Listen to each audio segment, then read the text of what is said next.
Channel. இன்னைக்கு நம்ம என்ன பார்க்க போறோம்னா யார் முட்டாள் தான் பார்க்க போறோம். ஒரு நாட்டுல ஒரு ராஜா இருக்காரு. அந்த ராஜா வந்து அந்த ஊருக்கே அந்த நாட்டுக்கே வந்து அவர் தான் ராஜா. அந்த ஒரு நாள் என்ன பண்றாரு, இங்கெல்லாம் யார் முட்டாளா இருக்காங்க அவனை கூட்டின்னு வான்னு சொல்றாங்க.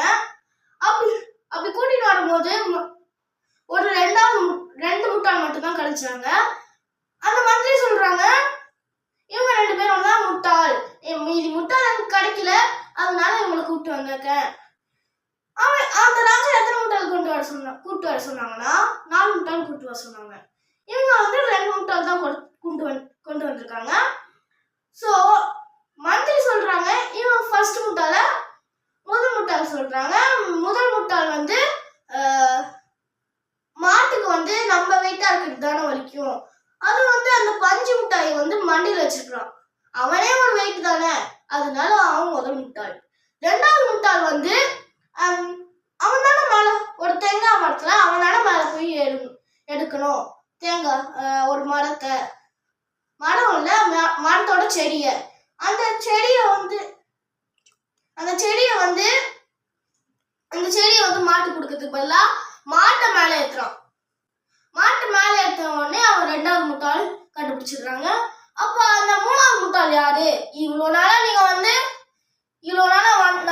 நான் வந்து முட்டாளை கண்டுபிடிச்சிட்டு இருக்கேனே, நான் ஒரு முட்டாள், அப்ப 4வது முட்டாள் யாருன்னு கேக்குறாங்க.